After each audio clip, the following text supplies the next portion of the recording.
दोस्तों, मेरा नाम है कुमकुम बिनवार। डोनाल्ड ट्रंप अमेरिका के राष्ट्रपति के तौर पर शपथ ले चुके हैं, लेकिन शपथ लेने के बाद से ही जो घटनाक्रम देखने को मिल रहा है अमेरिका से दोस्तों, वो किसी भी लिहाज में भारत के लिए तो अच्छा नहीं है।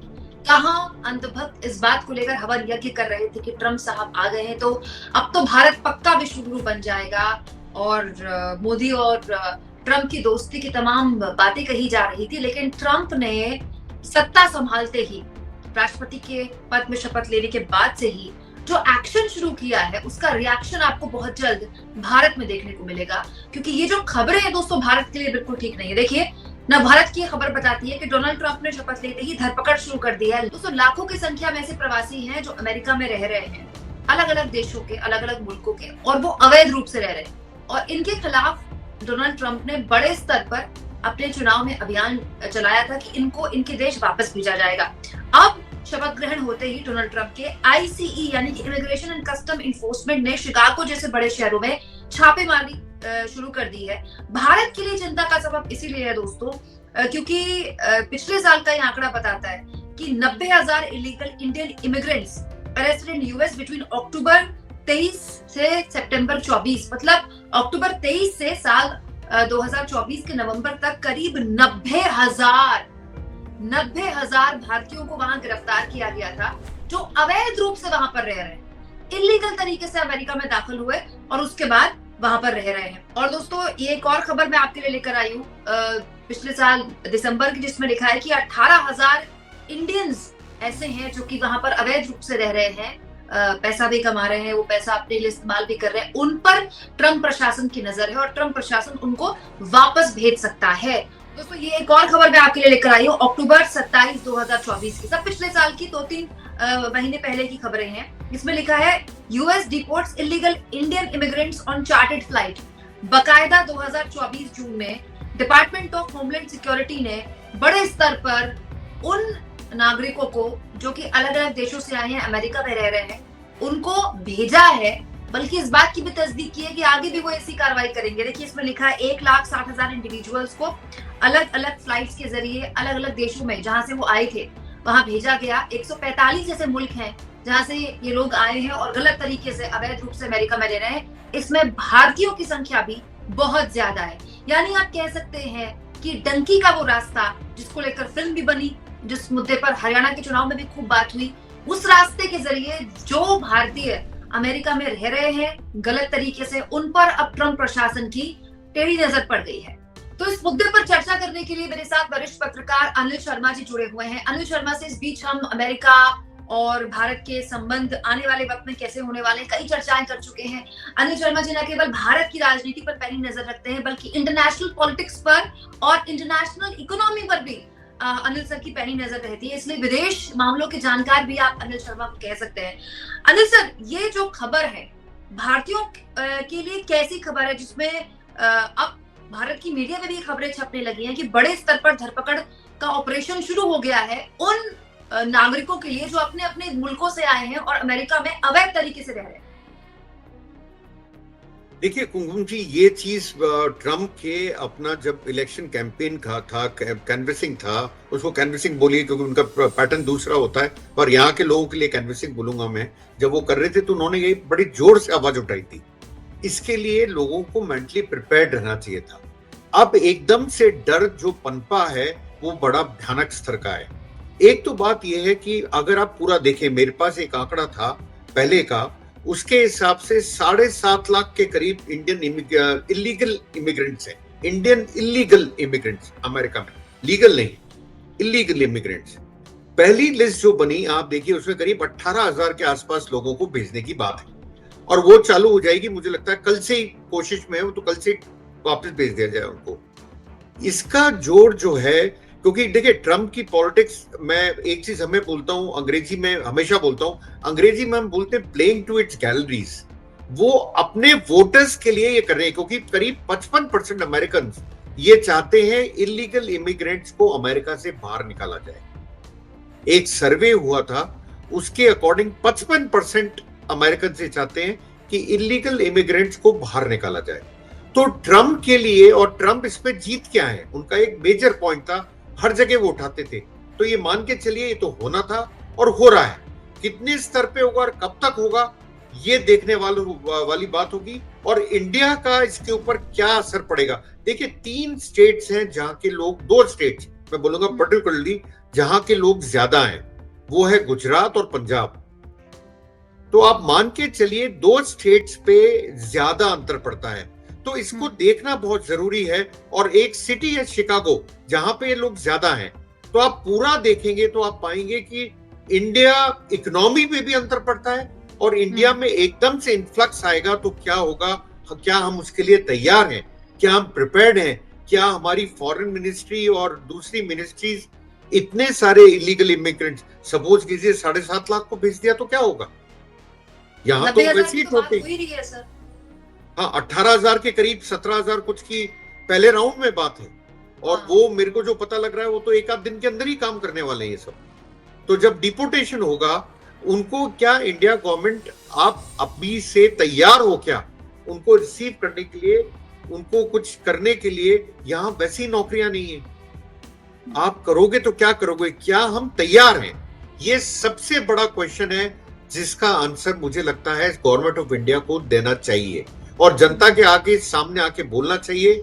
हिम्मत देखिए, नहीं बुलाया गया मोदी जी को तो क्या कर लिया उन्होंने, मुकेश अंबानी खड़े होकर फोटो खिंचवा रहे हैं, पर वो तो नहीं है वहां पर, वो नहीं है। तो आप इससे देख लीजिए कि किस तरह से ट्रीटमेंट मिल रहा है हमारे भारतीयों को, किस तरह का ट्रीटमेंट है हमारे प्राइम मिनिस्टर से पोस्ट मोदी जी होते, XYZ कोई और होता, वो कुर्सी है जिसकी इज्जत है, उसका क्या हुआ सर। ये बड़ी सोचने वाली बातें हैं। बिल्कुल, आपने बिल्कुल सही बोला, और आप ही के जवाब से आगे में एक सवाल मेरे मन में, क्योंकि मेरी बुद्धि तो सर मोटी है, मुझे तो कुछ समझ में आता नहीं है, कोई ना मुझे ज्ञान है।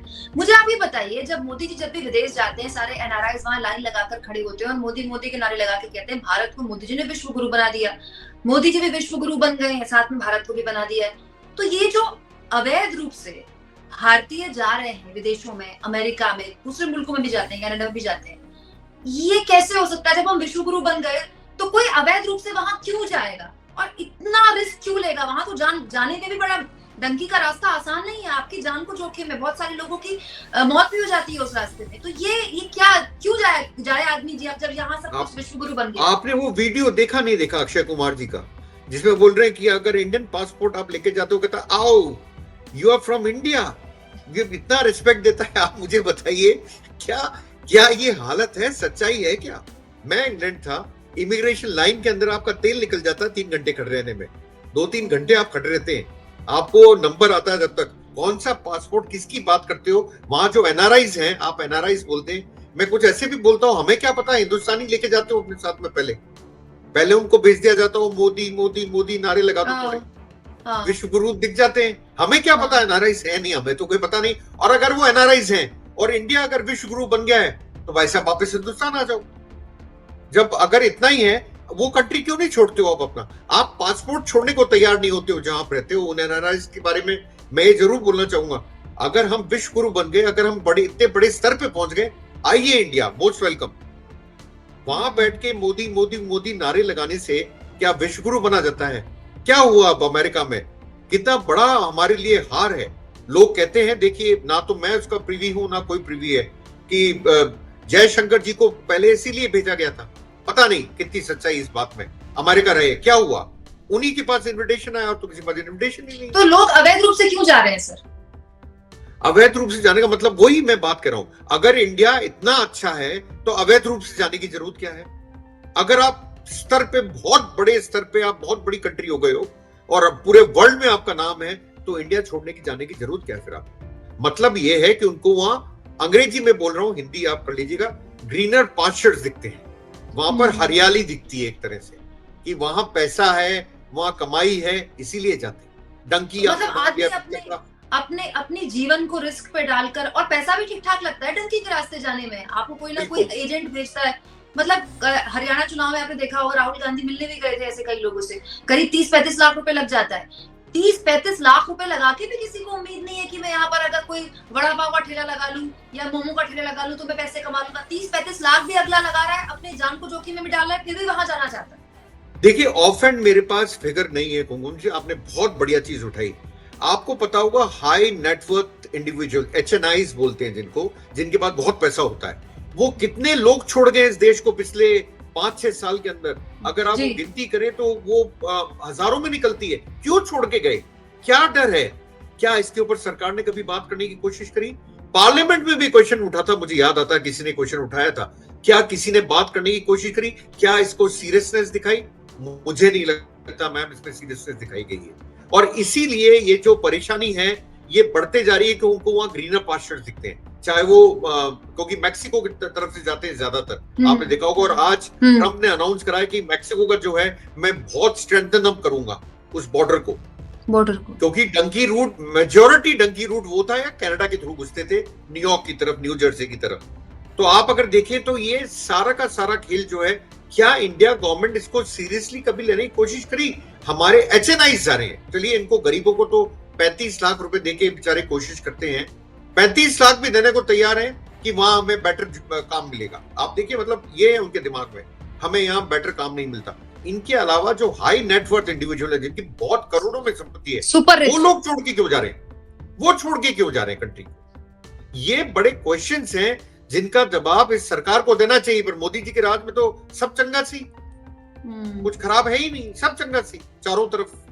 मतलब एक बेरोजगार पैसा लगाकर अपनी जमीन जायदाद बेच के जा रहा है तो भी वो विदेश जा रहा है, और जो सुपर रिच जिनसे उम्मीद की जाती है कि बहुत एम्प्लॉयमेंट देंगे लोगों को, इन्हीं की कंपनियों को कॉर्पोरेट टैक्स में छूट मिलती है, वो भी छोड़कर जा रहे हैं।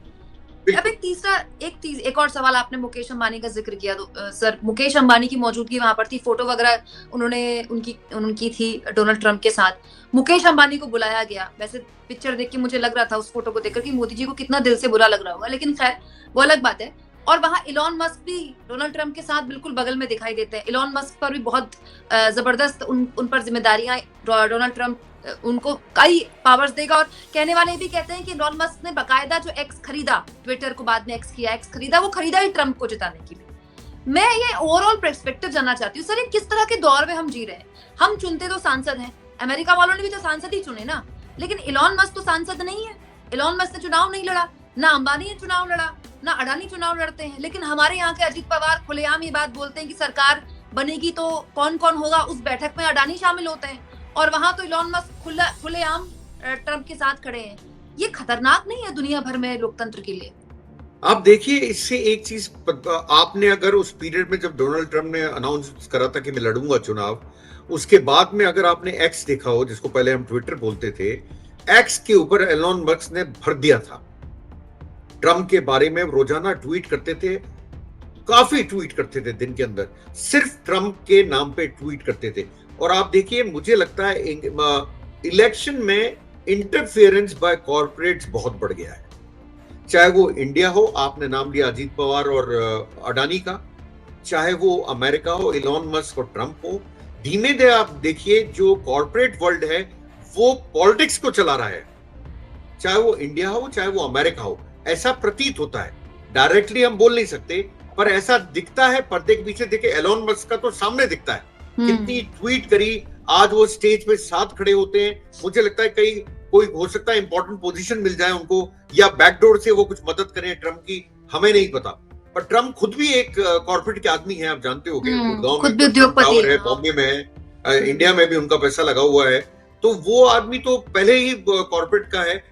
पर कॉर्पोरेट का इंटरफेरेंस इन गवर्नेंस ये बहुत खराब है, क्योंकि आप ये सोचते हो कि हम अपना सांसद चुन रहे हैं। सांसद आप अपना नहीं चुन रहे हो, सांसद चुन रहे हो आप किसी कॉर्पोरेट के चॉइस का, क्योंकि वो आपको इतना बम्बार्ड कर देते हैं, इस स्तर तक बम्बार्ड कर देते हैं कि आप समझ ही नहीं पाते हो कि क्या सही है क्या गलत है, और अल्टीमेटली उसके बहकावे में आके आप वोट डालाते।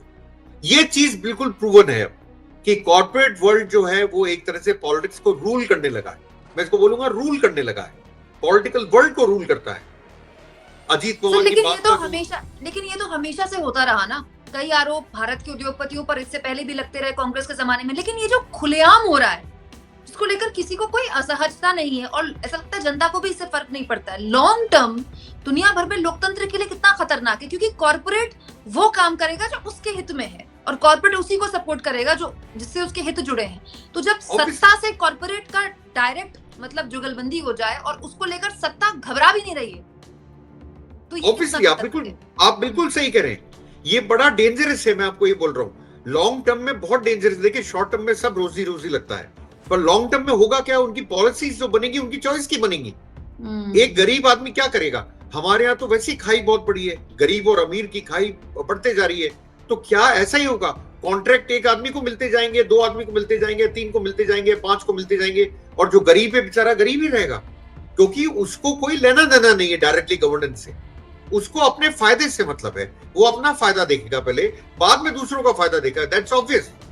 तो आप डेमोक्रेसी की बात करते हैं, डेमोक्रेसी मैं तो कहता हूँ it's kind of a corporate interference into interference भी नहीं बोलूंगा, it's a direct involvement of corporates इसके अंदर, राजनीति में। और ये बड़ा खतरनाक मिक्सचर है, आपको बताऊं, ये बड़ा डेंजरस है। डेमोक्रेसी को खत्म करने का एक तरीका है। देखिए पुतिन वहां बैठे हैं, वो इलेक्शन नहीं कैसे होते हैं आप जानते हैं, वो हारते नहीं कभी भी। और पुतिन के ऊपर भी, ट्रम्प और पुतिन के ऊपर आपस में चार्ज रखते थे पहले, आपको याद हो तो ये अब तो इलॉन मस्क ने बिल्कुल ओपन कर दिया कि corporates can play a major role in forming a government. एक गवर्नमेंट को कॉर्पोरेट हाउस सरकार बनवा सकता है एक पार्टी को, अगर उसके पीछे वो हो तो। कई आदमी ऐसा बोलते हैं, एलिगेशन लगाते हैं कि क्या है, वोट खरीदने 100 करोड़ रुपए लगेंगे, दे देंगे। तो क्या ये हो रहा है? क्या ऐसा है? हमें नहीं पता, पर लोग बोलते हैं। तो कई बार डर लगता है कि एक्चुअल डेमोक्रेसी है कहां? एक्चुअल डेमोक्रेसी तो है नहीं। अब आपने मेरे से जो पहला क्वेश्चन पूछा था, मैंने आपको उसमें जवाब दिया था, 55% अमेरिकन चाहते हैं कि इलीगल इमिग्रेंट्स निकले। ये डेटा किसने दिया था सबसे पहले? ये इलॉन मस्क ने दिया था। तो आप अगर पूरा देखेंगे, उनकी पूरी इलेक्शन स्ट्रेटजी, इलेक्शन जितना भी उन्होंने करा, वो सारी डिपेंडेंट थी ऑन इलीगल इमिग्रेंट्स। पहला पॉइंट था उनका ये। दूसरा था मैक्सिको बॉर्डर को स्ट्रेंथन अप करो। शायद उन्होंने भी ढंग की पिक्चर देख ली होगी। ऐसे लगता है उनको भी समझ में आ गया क्या खेल हो रहा है इधर, कि वहां से ड्रग्स भी बहुत आती है अमेरिका में। तो वो तो खैर उनकी लोकल पॉलिटिक्स का हिसाब है, ट्रम्प साहब जाने वो क्या कर रहे हैं क्या नहीं कर रहे। पर हाँ, मुझे डर ये है कि टोटल मिला के रफ फिगर है 7.5 lakh illegal immigrants in US, Hindustani. और शायद नंबर 3 या नंबर 4 पे आता है Hindustan, total number of illegal immigrants में अमेरिका में। इनका क्या होगा? क्या हमारे पास कोई प्लान है इन एक्शन या नहीं है? या हम सोच रहे हैं अरे भैया 1-2 महीने में छोड़ देगा ये, कोई बात नहीं, अभी उठाइए बात। जैसे हमारे यहाँ NRC की बात होती है, वैसे इधर भी ठीक है, कर रहे होंगे शायद। ये शायद सरकार के दिमाग में हो, पर सरकार को प्रिपेयर्ड रहना चाहिए। मैं फिर बोल रहा हूँ, ये आदमी अब के जीत के इसी पॉइंट पे आया है, ये छोड़ेगा नहीं। और मोदी को नहीं बुलाना, ये हमारे लिए बड़ा खराब है। बहुत बहुत शुक्रिया अनिल सर, आप जुड़े हमारे साथ और विस्तार से आपने न केवल दुनिया भर में लोकतांत्रिक खतरा जो पैदा हो रहा है उस पर प्रकाश डाला, बल्कि ये भी बताया कि ट्रंप का ये जो पूरा का पूरा कार्यकाल है मोदी के लिए उतना आसान नहीं रहने वाला है जिस तरह से अंधभक्त हवन यज्ञ करने वाले सोच रहे थे। आप देखते रहिए मेरा चैनल।